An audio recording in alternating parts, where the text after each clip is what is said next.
Assalamualaikum warahmatullahi wabarakatuh. Perkenalkan, nama saya Setru Fadilah dengan NIM 22038 dari Prodi Manajemen Semester 3. Saya membuat video ini karena memenuhi tugas UTS Teori Ekonomi dengan dosen pengampu Bapak Teguh Setiadi. Selamat menyaksikan.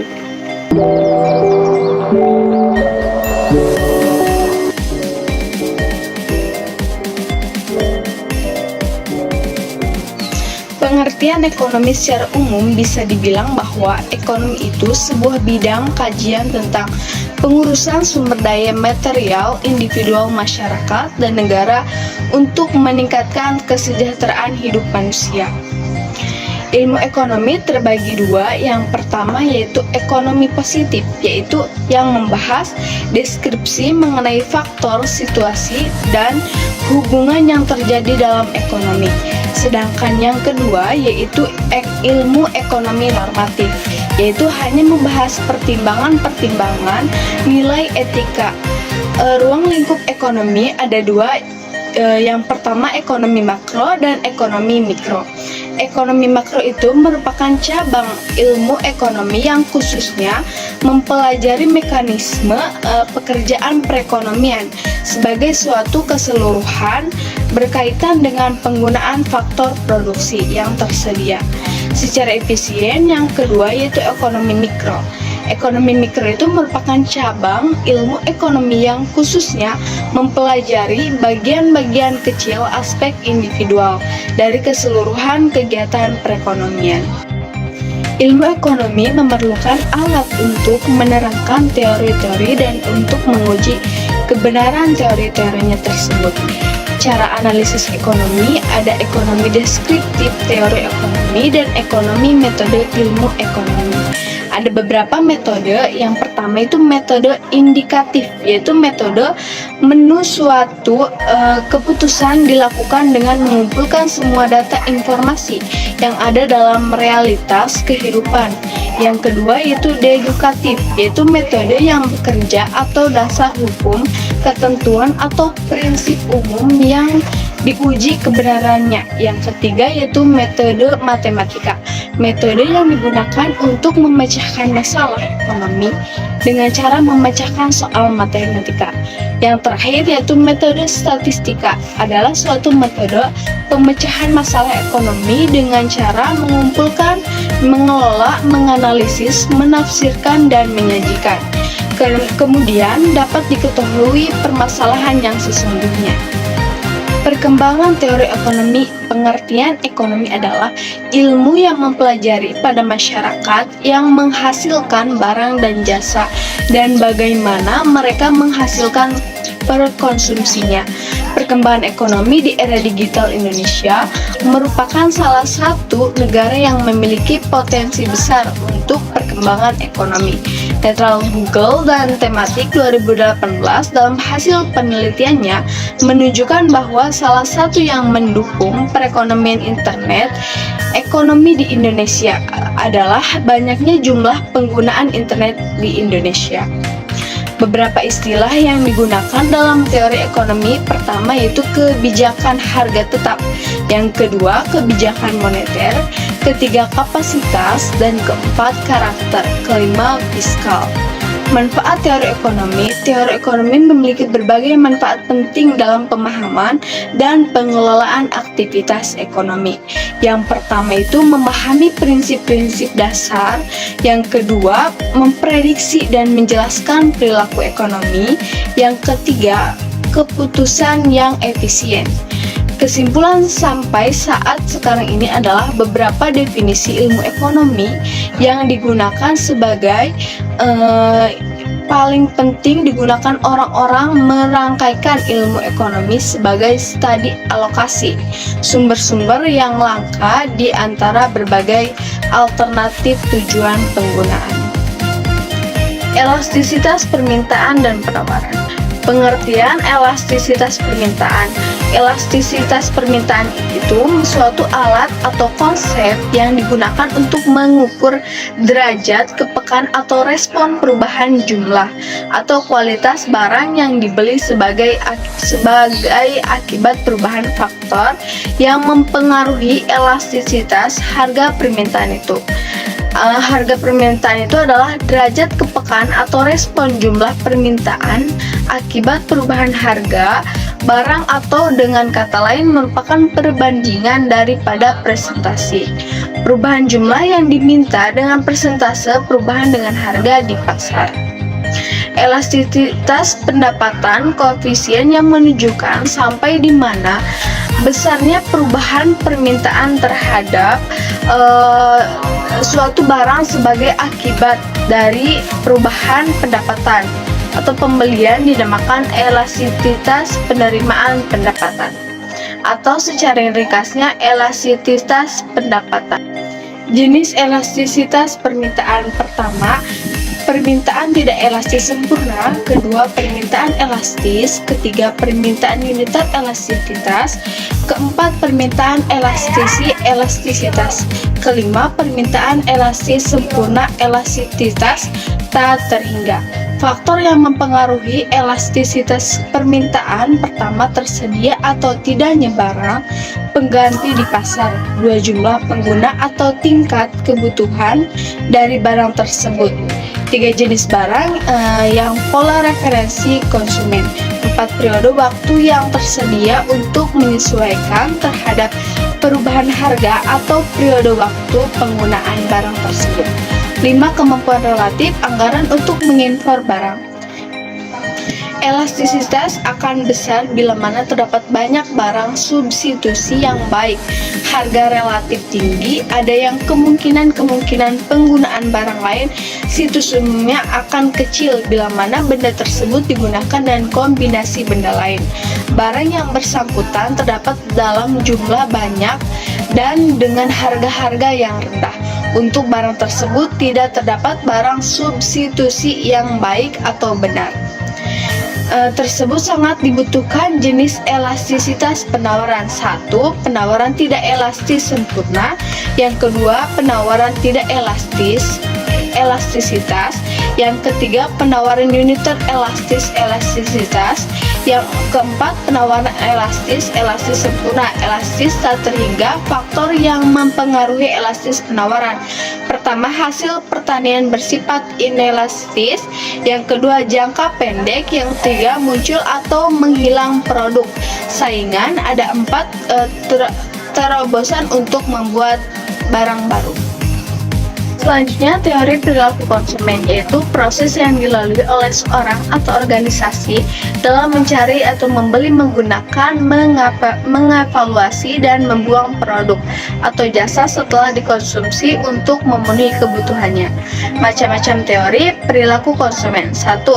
Ekonomi mikro. Teori ini berlangganan bahwa setiap konsumen akan berusaha memperoleh kepuasan maksimal. Kedua, psikologis. Teori ini mendasarkan diri pada faktor psikologis individu yang mempengaruhi oleh kekuatan lingkungan.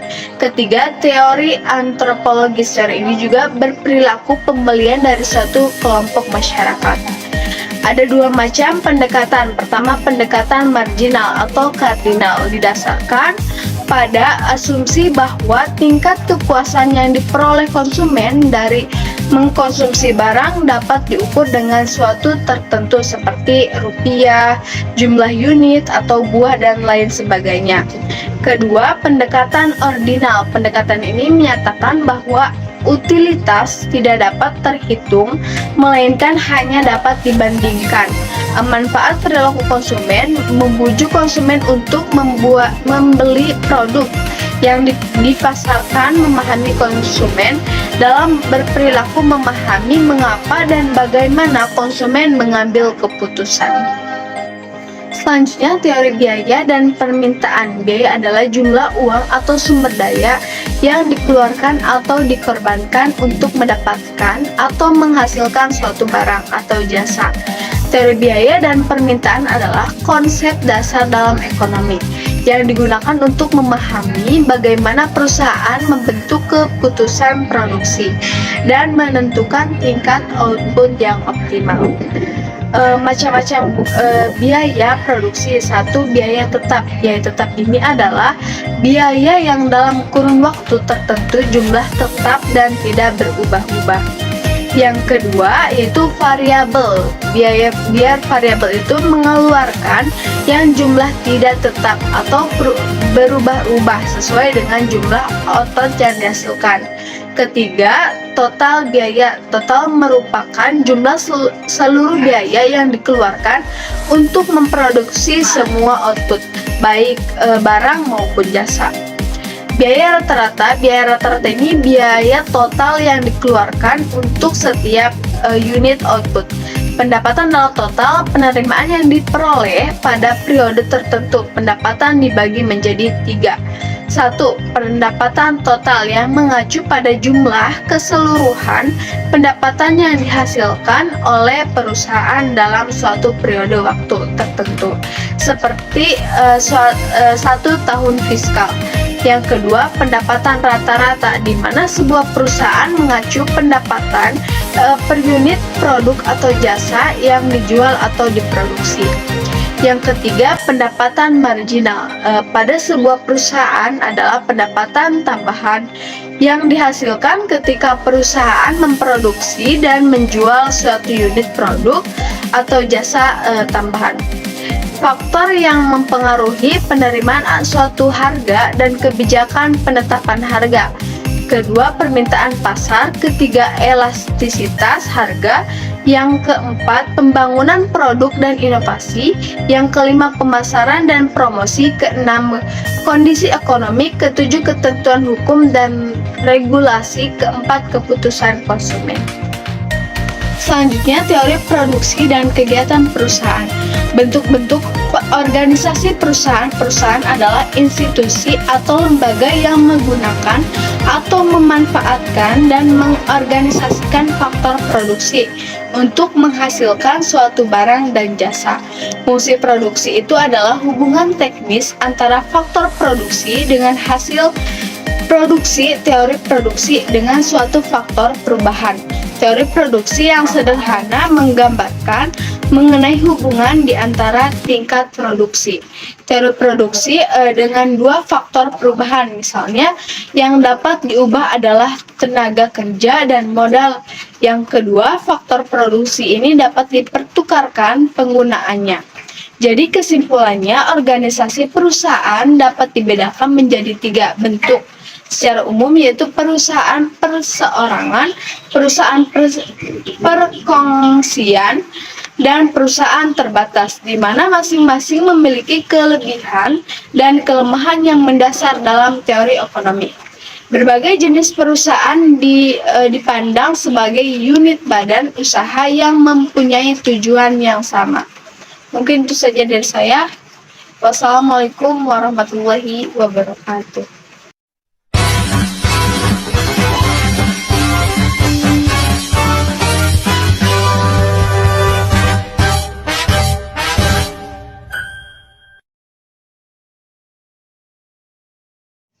Sistem struktur pasar. Struktur pasar adalah pengelolaan produsen kepada beberapa bentuk pasar berdasarkan pada ciri-ciri seperti jenis produk yang dihasilkan, banyak perusahaan dalam industri, mudah tidaknya keluar atau masuk ke dalam industri, dan peranan iklan dalam kegiatan industri. Pada analisis ekonomi dibedakan menjadi pasar persaingan sempurna dan pasar persaingan tidak sempurna yang meliputi monopoli, duopoli, monopolitik, monopsoni, duopsoni, dan oligopoli. Pasar persaingan sempurna juga, jenis-jenis pasar persaingan sempurna seperti sempurna terjadi ketika jumlah produsen sangat banyak sekali dengan memproduksi produk yang sejenis dan mirip dengan jumlah konsumen yang banyak. Contohnya produk adalah seperti beras, gandum, batu bara, kentang, dan lain sebagainya. Pasar persaingan tidak sempurna, yang pertama itu pasar monopoli, di mana pasar monopoli adalah suatu bentuk interaksi antara permintaan dan penawaran, di mana hanya ada satu penjual atau produsen yang berhadapan dengan banyak pembeli atau konsumen. Yang kedua itu pasar oligopoli, di mana pasar oligopoli adalah suatu bentuk interaksi permintaan dan penawaran, di mana dapat beberapa penjual atau produsen yang menguasai seluruh permintaan pasar. Yang ketiga itu pasar duopoli. Duopoli adalah suatu pasar di mana penawaran suatu jenis barang dikuasai oleh dua perusahaan. Contohnya penawaran minyak pelumas dikuasai oleh Pertamina dan Celtex. Yang keempat itu pasar monopolistik. Pasar monopolistik itu adalah suatu bentuk interaksi antara permintaan dengan penawaran di mana terdapat sejumlah besar penjual yang menawarkan barang yang sama. Yang kelima itu pasar monopsoni. Pasar monopsoni adalah suatu bentuk interaksi antara permintaan dan penawaran di mana permintaannya atau pembeli hanya satu perusahaan. Yang keenam itu pasar duopsoni. Duopsoni itu adalah suatu pasar di mana hanya dikuasai oleh dua orang atau kelompok pembeli sebagai konsumen. Yang ketujuh itu pasar oligopsoni. Pasar oligopsoni adalah bentuk pasar di mana barang yang dihasilkan oleh beberapa perusahaan dan banyak perusahaan yang bertindak sebagai konsumen. Contoh struktur pasar itu seperti pasar persaingan sempurna, contoh produknya seperti beras, gandum, batu bara, kenyang, dan lain sebagainya. Selanjutnya itu pasar persaingan tidak sempurna. Seperti pasar monopoli, seperti perusahaan BUMN, PLN, Telkom Indonesia, perusahaan minyak bumi, dan gas alam lainnya. Yang kedua itu pasar oligopoli, seperti industri, sabun, baja, rokok, pasta gigi, dan lain sebagainya. Kalau pasar duopoli itu penawaran minyak pelumas dikuasai. Yang keempat itu pasar monopolistik, contohnya industri makanan kemasan, perabotan rumah tangga, minuman dengan aneka rasa, baju atau pakaian. Yang kelima itu pasar monopsoni, yaitu contohnya itu PT Kereta Api Indonesia yang merupakan satu-satunya pembeli alat-alat kereta api. Yang keenam itu dasar duopsoni, yaitu contohnya itu instruktur telekomunikasi SLI yang dihasilkan oleh beberapa perusahaan yang hanya dibeli oleh dua perusahaan, yaitu PT Telkom dan PT Indosat. Yang ketujuh itu pasar oligopsoni, seperti contohnya Telkom, Indosat, adalah beberapa perusahaan pembeli instruktur telekomunikasi seluler. Dan kesimpulannya adalah pasar merupakan tempat bertemunya antara penjual dan pembeli baik secara langsung ataupun tidak. Pada analisa ekonomi struktur, pasar dibedakan menjadi pasar persaingan sempurna dan pasar persaingan tidak sempurna, yang meliputi monopoli, oligopoli, duopoli, monopolitik, monopsoni, dan duopsoni, dan oligopsoni. Pendapatan nasional menurut Wikipedia adalah jumlah pendapatan yang diterima oleh seluruh rumah tangga keluarga atau RTK di suatu negara dari penyerahan faktor-faktor produksi dalam suatu periode. Biasanya selama setahun pendapatan nasional adalah salah satu indikator untuk dapat mengukur perkembangan tingkat pembangunan dan kesejahteraan pada suatu negara dalam waktu ke waktu. Dengan menggunakan metode perhitungan pendapatan nasional dapat diketahui arah tujuan dan struktur perekonomian suatu negara. Selain itu, menghitung pendapatan nasional bermanfaat untuk mengetahui tingkat kemakmuran suatu negara, mengevaluasi kinerja perekonomian dalam skala tertentu. Konsep pendapatan nasional dapat dibagi dalam beberapa kategori. Yang pertama itu produk domestik bruto atau GDP, perubahan jumlah produk berupa barang dan jasa yang dihasilkan oleh unit-unit produk di dalam batas wilayah suatu negara atau domestik selama 1 tahun, baik penduduk negara maupun penduduk asing yang berbeda di negara tersebut. Yang kedua itu produk nasional bruto atau GNP, nilai produk berupa barang, jasa yang dihasilkan oleh produk suatu negara selama 1 tahun termasuk yang dihasilkan warga negara tersebut yang berada di luar negeri. Yang ketiga itu produk nasional neto atau GNP dikurangi depresiasi atau penyusutan barang modal atau sering pula disebut relapsement. Yang keempat itu pendapatan nasional neto adalah pendapatan yang dihitung menurut jumlah balas jasa yang diterima oleh masyarakat sebagai pemilik faktor produksi. Yang kelima itu pendapatan perseorangan adalah jumlah pendapatan yang diterima oleh setiap orang dalam masyarakat termasuk pendapatan yang diperoleh tanpa melakukan kegiatan apapun. Yang keenam itu pendapatan yang siap dibelanjakan adalah pendapatan yang siap untuk dimanfaatkan guna membeli barang dan jasa konsumsi, dan selebihnya menjadi tabungan yang disalurkan menjadi investasi. Faktor-faktor yang mempengaruhi pendapatan nasional itu pertama konsumsi. Konsumsi ini meliputi seluruh pengeluaran negara dan dalam rangka mendapatkan barang dan jasa dalam kurun waktu tertentu. Yang kedua itu investasi dan tabungan. Investasi dan tabungan sangat penting sebab berkaitan dengan samping negara faktor investasi, dan tabungan dapat dihasilkan keuntungan di masa depan sehingga mampu meningkatkan pendapatan nasional. Yang ketiga itu permintaan dan penawaran. Hal ini berhubungan dengan erat tingkat permintaan dan penawaran barang-barang berdasarkan tingkat harga perubahan pada faktor tersebut. Metode perhitungan pendapatan nasional. Pendekatan pendapatan adalah suatu pendapatan di mana pendapatan nasional diperoleh dengan cara menjumlahkan pendapatan dari berbagai faktor produksi yang memberikan sumbangan terhadap proses produksi. Pertama itu kompensasi untuk pekerja pendapatan upah dan gaji serta penerimaan lain seperti pemberian tunjangan pensiun, jaminan sosial, dan pendapatan lainnya. Yang kedua itu keuntungan perusahaan, merupakan pendapatan yang dihasilkan suatu perusahaan karena mengelola sumber daya yang dimilikinya.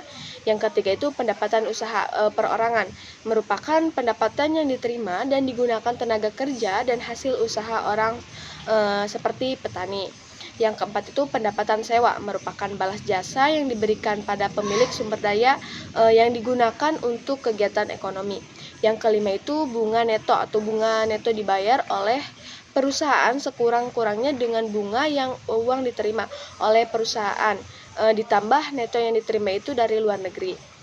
Pendapatan pengeluaran pendapatan nasional diperoleh dengan cara menjumlahkan nilai pasar dari pengeluaran sektor rumah tangga untuk barang konsumsi dan jasa.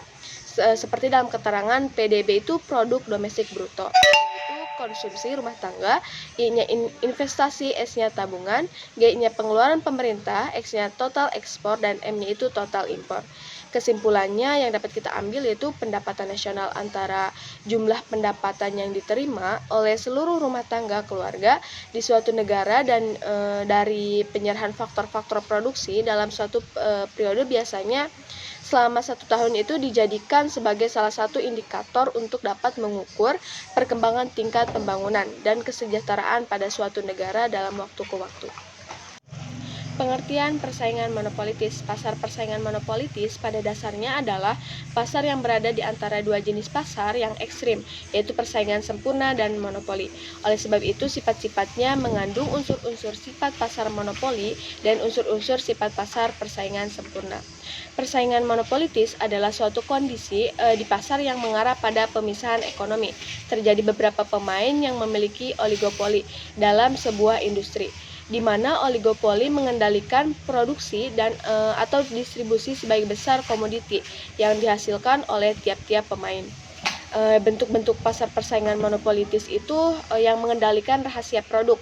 Dalam kasus ini, suatu pemain di pasar memiliki monopoli dalam dalam sebuah produk, dan pemain lainnya itu bergantung pada produk tersebut untuk keberlangsungan mereka di pasar.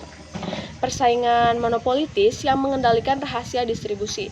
Dalam kasus ini, satu pemain memiliki monopoli dalam distribusi sebuah produk, dan pemain lainnya itu juga bergantung pada produk tersebut untuk keberlangsungan mereka di pasar. Ciri-ciri persaingan monopolitis itu yang pertama diferensiasi.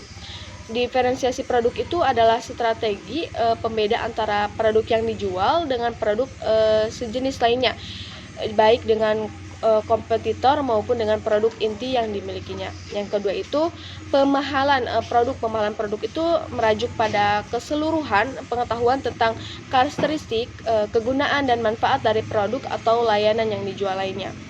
Yang ketiga itu kebebasan masuk dan keluar pasar. Kebebasan masuk keluar pasar itu merajuk pada kemampuan perusahaan untuk masuk dan keluar dari pasar dengan mudah dan efisien. Yang keempat itu kurva permintaan yang elastis. Kurva permintaan yang elastis itu menggambarkan hubungan antara harga suatu produk dan jumlah yang diminta, di mana perubahan harga menyebabkan perubahan jumlah yang diminta dalam proporsi yang lebih besar. Fungsi persaingan monopolitis itu yang pertama itu fungsi mengkumulasi atau pemain di pasar. Persaingan monopolitis juga dapat mengkumulasi pemain di pasar karena pemainan yang lain harus bergantung pada pemain dominan untuk keberlangsungan mereka di pasar. Yang kedua itu mengisahkan pemain ke dalam pasar. Persaingan monopolitis dapat mengisahkan pemain ke dalam pasar karena permainan lain harus bergantung pada pemain dominan untuk keberlangsungan mereka di pasar juga. Yang ketiga itu untuk memungkinkan perusahaan menetapkan harga yang sedikit berbeda berdasarkan diferensiasi produk. Sistem persaingan monopolistik memungkinkan adanya inovasi dan pengembangan produk baru. Sistem persaingan monopolis itu yang pertama ketidakpuasan terhadap pasar sempurna dan monopoli karena kekhawatiran dari sistem pasar monopolistik. Produsen juga mungkin lebih puas dengan sistem pasar yang sempurna dan pasar monopoli. Yang kedua itu sumber daya alam yang melimpah. Sumber daya alam di Indonesia itu sangat melimpah sehingga memungkinkan banyak orang atau produsen untuk memulai usaha dan menghadapi persaingan dengan produsen yang lain. Yang ketiga itu produk diferensiasi yang tidak terlalu tinggi. Diferensiasi itu produk yang tidak terlalu tinggi membuat setiap produsen lebih mudah dalam memaksimalkan keuntungan. Kesimpulannya yaitu pasar persaingan monopolitis adalah suatu pasar di mana terdapat banyak produsen yang menghasilkan barang yang berbeda corak, di mana memiliki ciri-ciri yaitu dapat banyak penjual, barang bersifat berbeda corak, dan mempengaruhi harga, keluar masuk relatif mudah, dan banyak melakukan persaingan, bukan harga saja gitu. Persaingan monopolitis juga memiliki kelebihan yaitu diantaranya adalah menghasilkan barang yang berbeda corak dan distribusi pendapatan dalam masyarakat lebih merata. Sedangkan kelemahannya adalah memiliki tingkat persaingan yang tinggi dan dibutuhkan modal yang besar untuk dapat masuk dalam perusahaan persaingan monopolitis. Pasar bebas, pengertian dari pasar bebas, istilah dari pasar bebas itu digunakan sebagai sinonim untuk kapitalisme. Ketika kebanyakan orang membahas pengertian dari pasar bebas itu yang mereka maksud adalah ekonomi dengan persaingan yang tidak terhalang. Definisi yang lebih inklusif harus mencakup kegiatan ekonomi sukarela selama tidak dikendalikan oleh otoritas pusat yang memaksa. Pengertian dari pasar bebas menurut para ahli, menurut Adam Smith, dikenal sebagai bapak ekonomi. Adam Smith mempunyai definisi berbeda dengan mengenai pasar bebas. Menurutnya, pengertian dari pasar bebas juga adalah yang memberikan sebuah kebebasan pada masyarakat untuk melakukan jual beli. Tak hanya berasal dari pasar lokal, namun penjual yang berasal dari luar negeri juga bebas menawarkan barang dan jasa mereka tanpa campur tangan pemerintah. Yang kedua itu pengertian dari pasar bebas menurut Britannica atau menurut Britannica itu pengertian dari pasar bebas adalah pasar sebagai bentuk sistem pertukaran ekonomi. Namun hal-hal yang berhubungan dengan pajak, kuota, kendali mutu, dan juga tarif tidak terpusat pada otoritas tertentu, termasuk pemerintah. Jenis-jenis dari pasar bebas juga ada AFTA, ASEAN Free Trade Area, ada juga NAFTA, North America Free Trade Area, ada juga CAFTA, China ASEAN Free Trade Area, ada juga APEC atau Asia Pacific Economy. Fungsi dari tujuan pasar bebas juga adalah memberikan kebebasan kepada masyarakat dalam melakukan aktivitas ekonomi, baik ekspor maupun impor, serta memberikan transparansi informasi berkaitan kuantitas, pemerintah, dan harga barang. Ciri-ciri dari pasar bebas itu semua sumber beserta alat produksi dapat bebas dimiliki dan diatur oleh semua pihak terhadap pembagian kelas-kelas pekerja dan memiliki modal dalam sistem perekonomian. Tujuan pasar bebas, yang pertama itu memperluas pasar, yang kedua itu pasar bebas adalah satu di antara sarana guna memperluas jangkauan konsumen untuk suatu produk. Hal ini karena hambatan ekspor impor tiap negara makin menipis, sehingga produsen dapat melakukan riset pasar internasional. Kesimpulan yang dapat diambil dari pasar bebas ini adalah pasar di mana pertukaran sukarela dan hukum penawaran dan permintaan menyediakan satu-satunya dasar untuk sistem ekonomi tanpa campur tangan pemerintah. Fitur utama dari pasar bebas juga adalah tidak adanya transaksi atau kondisi yang dipaksakan pada transaksi. Sebagian besar pemerintah masih memerlukan beberapa kebijakan. Kebijakan fiskal dan kebijakan moneter. Yang pertama, kebijakan fiskal.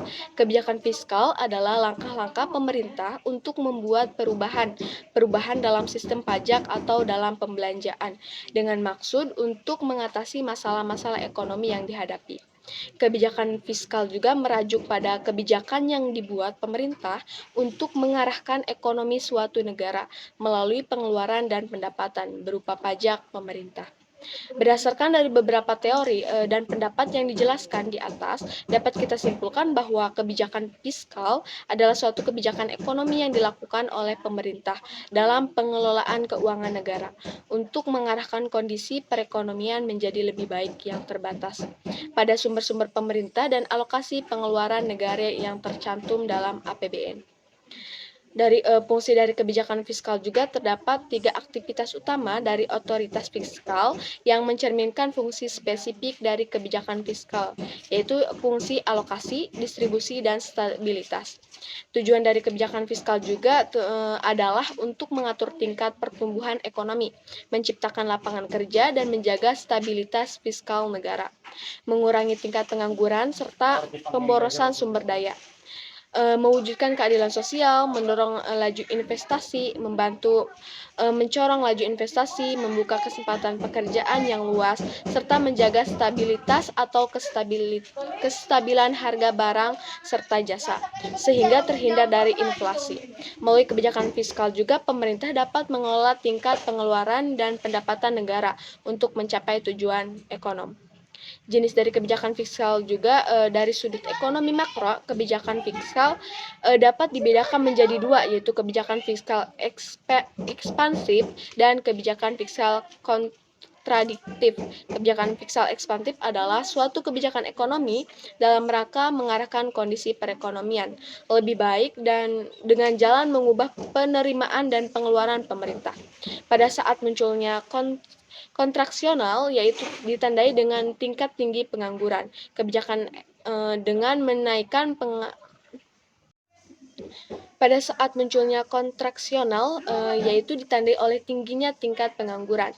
Kebijakan ekspansil dilakukan dengan cara menaikkan pengeluaran pemerintah atau menurunkan pajak untuk meningkatkan output. Kebijakan fiskal kontradiktif adalah kebijakan pemerintah dengan cara menurunkan belanja negara dan menaikkan tingkat pajak. Kebijakan ini bertujuan untuk menurunkan daya beli masyarakat dan mengatasi inflasi. Contoh kebijakan fiskal. Berikut ini beberapa contoh kebijakan fiskal. Yang pertama itu pada saat perekonomian nasional sedang mengalami inflasi, maka pemerintah akan mengurangi kelebihan permintaan masyarakat dengan cara memperkecil pembelanjaan atau menaikkan pajak agar tercipta kestabilan kembali. Cara seperti ini disebut dengan pengelolaan anggaran. Yang kedua itu menaikkan jumlah pajak dan jenis pajak. Yang ketiga, melakukan pinjaman negara, misalnya dengan mengeluarkan obligasi pemerintah. Yang keempat itu melakukan penghematan pengeluaran negara. Yang kelima, mewajibkan kepemilikan NPWP atau nomor pokok wajib pajak untuk meningkatkan wajib pajak. Selanjutnya yaitu kebijakan moneter. Kebijakan moneter adalah upaya mengendalikan atau mengarahkan perekonomian makro ke kondisi yang diinginkan, yang lebih baik, dengan mengatur jumlah uang beredar. Yang dimaksud dengan kondisi yang lebih baik adalah meningkatkan output keseimbangan dan atau terpilihnya stabilitas harga, inflasi terkontrol. Melalui kebijakan moneter, pemerintah dapat mempertahankan, menambah atau mengurangi jumlah uang yang beredar dalam upaya mempertahankan kemampuan ekonomi untuk tumbuh, sekaligus mengendalikan inflasi. Kebijakan moneter juga adalah tindakan yang dilakukan oleh otoritas moneter untuk mempengaruhi jumlah uang beredar dan kredit pada gilirannya akan mempengaruhi kegiatan ekonomi masyarakat. Kebijakan moneter pada prinsipnya dapat dikelompokkan menjadi dua, yaitu pengendalian pemerintah dan target moneter. Fungsi dari kebijakan moneter itu memiliki beberapa fungsi, diantaranya mencapai stabilitas nilai mata uang suatu negara, memelihara stabilitas sistem pembayaran, dan mempengaruhi ekspektasi dan perilaku masyarakat dalam kegiatan konsumsi, baik konsumsi, produksi, dan investasi. Mengurangi ketidakpastian ke depan, menjaga keseimbangan neraca pembayaran internasional dan mendorong pertumbuhan ekonomi, menjaga stabilitas harga dan mengendalikan laju inflasi. Tujuan dari kebijakan moneter juga yang pertama itu mencapai stabilitas nilai mata uang. Yang kedua itu mendukung pertumbuhan ekonomi berkelanjutan. Yang ketiga itu memelihara stabilitas sistem keuangan. Yang keempat menjaga stabilitas sistem pembayaran. Yang kelima itu mengurangi ketidakpastian ke depannya. Adapun jenis-jenis kebijakan moneter dari sudut ekonomi makro, maka kebijakan fiskal dapat dibedakan menjadi dua, yaitu kebijakan moneter ekspansi dan kebijakan moneter kontraktif. Kebijakan moneter ekspansi adalah suatu kebijakan dalam rangka menambah jumlah uang yang beredar pada saat munculnya kontraksional. Sedangkan kebijakan moneter kontraktif adalah suatu kebijakan dalam rangka. Selanjutnya itu jenis kebijakan moneter.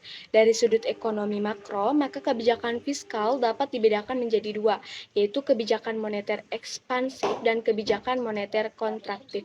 Kebijakan moneter ekspansif adalah suatu kebijakan dalam rangka menambah jumlah uang yang beredar pada saat munculnya kontraksional gap. Sedangkan kebijakan moneter kontraktif adalah suatu kebijakan dalam rangka mengurangi jumlah uang yang beredar, disebut juga kebijakan uang ketat. Contoh kebijakan moneter dari Bank Indonesia, melelang sertifikatnya atau bisa juga membeli surat-surat berharga di pasar modal. Jika kondisi tingkat kegiatan ekonomi masih berada di harapan, maka Bank Sentral akan menurunkan tingkat suku bunga. Hal ini akan membuat masyarakat melakukan pinjaman sehingga banyak investasi yang ada di masyarakat. Begitu juga sebaliknya, jika Bank Sentral ingin membatasi kegiatan ekonomi, maka tingkat suku bunga akan dinaikkan. Hal ini akan membuat masyarakat atau pengusaha banyak menabung sehingga uang yang beredar dapat dikurangi. Konsep dasar perekonomian terbuka. Definisi perekonomian terbuka. Dalam perekonomian terbuka, negara tidak hanya terlihat dalam kegiatan ekonomi. Di dalamnya batas-batas nasional sendiri, tetapi juga terlibat dalam hubungan perdagangan dan investasi dengan negara-negara yang lain di dunia. Perekonomian terbuka memberikan peluang bagi pertumbuhan ekonomi dan akses ke sumber daya internasional, tetapi juga meningkatkan kerentanan terhadap perubahan di pasar global. Perbedaan dengan perekonomian tertutup, perekonomian terbuka dan perekonomian tertutup adalah dua konsep yang memiliki perbedaan mendasar dalam hal hubungan ekonomi dengan dunia luar. Berikut ada beberapa perbedaan antara perekonomian terbuka dan perekonomian tertutup. Yang pertama itu perdagangan internasional, yang kedua arus modal, yang ketiga pasar valuta asing, yang keempat pengaruh ekonomi global, yang kelima kemandirian ekonomi. Ada juga fungsi-fungsi perekonomian terbuka. Fungsi utama perekonomian terbuka adalah memfasilitasi perdagangan internasional dengan terlibat dalam ekspor dan impor barang dan jasa. Negara dapat memanfaatkan keunggulan komparatif untuk meningkatkan produksi dan pertumbuhan ekonomi. Perekonomian terbuka memungkinkan aliran modal internasional. Adapun tujuan dari penerapan perekonomian terbuka, yang pertama itu pertumbuhan ekonomi. Salah satu tujuan utama penerapan perekonomian terbuka adalah mencapai pertumbuhan ekonomi yang berkelanjutan. Yang kedua, efisiensi dan inovasi.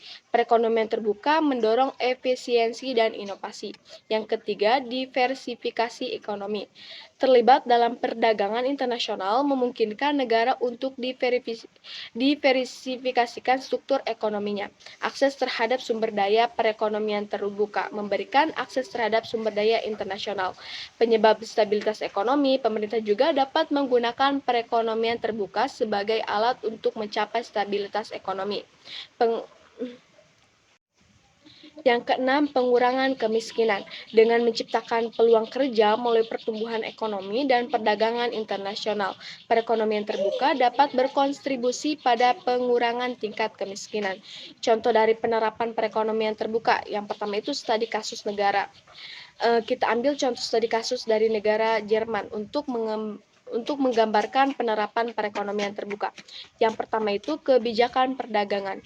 keanggotaan di Uni Eropa, Jerman sebagai anggota Uni Eropa menerapkan kebijakan perdagangan yang bebas di dalam blok ekonomi ini.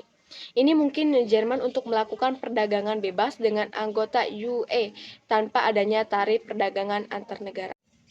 Selanjutnya yang kedua itu pengaruh fluktuasi nilai tukar, pengaruh pada ekspor dan impor. Jerman memiliki ekonomi yang sangat tergantung pada ekspor.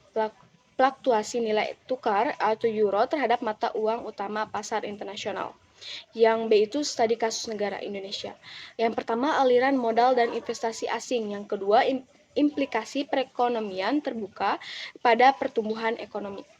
Adapun dampak globalisasi dan tantangan, peran perekonomian terbuka dalam globalisasi perekonomian terbuka, memegang peran integral dalam mewujudkan globalisasi, yang melibatkan integrasi ekonomi, politik, dan sosial antara negara-negara di seluruh dunia. Selain perdagangan internasional, aliran modal internasional menjadi landasan utama. Yang kedua itu tantangan yang dihadapi dalam menerapkan perekonomian. Dalam menerapkan perekonomian terbuka, salah satu tantangan utama perekonomian terbuka yaitu yang pertama, vulnerabilitas terhadap fakultas ekonomi global. Perekonomian terbuka rentan terhadap fakultas ekonomi global, terutama dalam konteks nilai tukar mata uang. Kesimpulannya yaitu konsep perekonomian terbuka menjadi fenomena penting dalam dunia globalisasi saat ini. Perekonomian terbuka membuka pintu bagi interaksi ekonomi antar negara, melibatkan perdagangan internasional, aliran modal, dan perubahan nilai tukar mata uang. Melalui integrasi ini, negara-negara dapat memperoleh manfaat dalam bentuk pertumbuhan ekonomi, transfer teknologi, dan kerjasama lintas batas.